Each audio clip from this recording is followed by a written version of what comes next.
Hello everyone, this is going to be a review of the Scale 118 Ferrari 308 GTB by Hot Wheels Mattel. First of all, I just want to say I apologize for not making a video in a while. It's been pretty busy, and I do realize that this car was actually requested to do a re-review 9 months ago, so I also apologize for that. I didn't write it down, so it slipped my mind. But anyway, I finally got to it, so better late than never, I guess.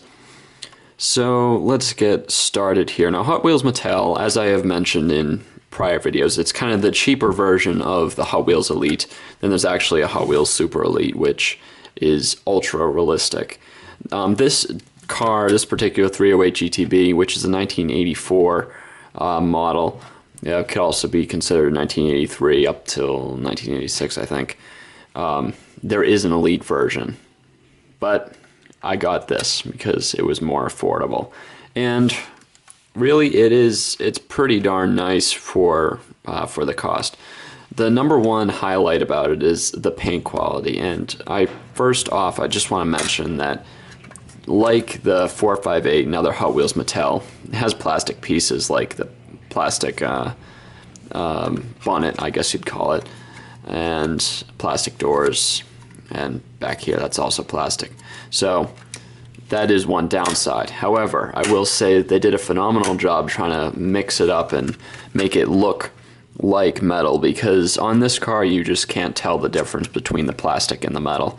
With the Ferrari 458, in the sunlight you can sort of see a difference. Not really with this, maybe ever so slightly on the door panel, but it's pretty good. So this is definitely a good alternative. Really, the plastic doesn't bother me on this particular model. And the paint quality throughout the entire car is just excellent, so that also adds to the effect. Now, this is a European model 308 GTB, and I'm estimating that based on the exhaust pipe, which it doesn't have the the large catalytic converter on the back of the US versions, and the bumpers are also smaller. However, it does have the triangular hazard light in the front, which indicates that it's an American model, US. But so I don't know. I think it was kind of a mix, and they probably based this car off of something in a museum in the US, converted Euro model. But anyway, that's not too important for the model. Oh, I will mention that when you get this car, you will see that the headlight, you can see that we have orange on the outside and white on the center. That was actually incorrect. It was swapped on the other side, and the way I fixed that, I just peeled it off and then re-glued it back on to be the correct pattern. So that's it. So on the exterior, you can see that there are these fake vents which really don't go anywhere, but they do look pretty good. And same thing on the back. They look really nice, I will say. Ferrari logo, unlike the 458. It is not a sticker, so you don't have to worry about it peeling. This also isn't, let's see, is that a sticker? Well, if it is a sticker, it's very, very well put on there, so you don't have to worry about that coming off either. And that isn't a sticker. Pininfarina. This is perhaps one of the most beautiful Ferraris in my opinion. Definitely. Nice wheels here. Ferrari logo in the center. They look pretty good.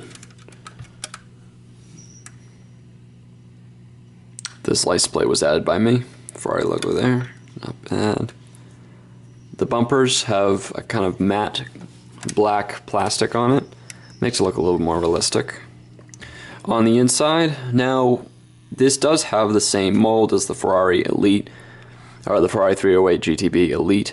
The difference is that none of the buttons are really colored in, and that shouldn't be too big of a deal, because if you so desired, you could actually go in there and color the buttons yourself and save probably $40 on the Elite one, or you could just go all out and get the Elite by all means, whichever works best for you. So I'm trying to zoom into the gauge pack, which as you can see is actually just a sticker. Not a big fan of the sticker, but it is there. It works, I guess.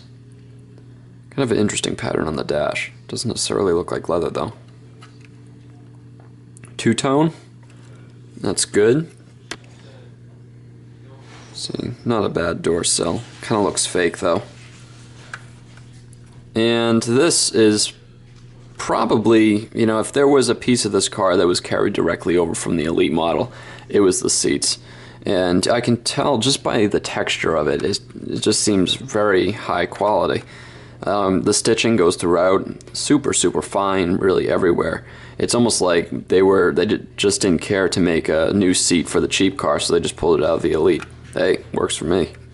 I don't have a problem with it. It looks really good. Engine bay also carried over from the Elite. A little bit less coloring, not as many of the wires that should be in place, but it does look pretty good. Hotwheels Mattel they do a pretty good job of bringing the price down for this, because I understand that the licensing to get a Ferrari model is pretty high. There's the wheel in the front. This also indicates that it's a US model, the fact that it has a full-size spare tire. US regulations back then. Grills in the front. They don't go all the way through, but they look like they do. Oh, my bad. You know what? I just discovered that now. You can see that they do actually go all the way through. Wow.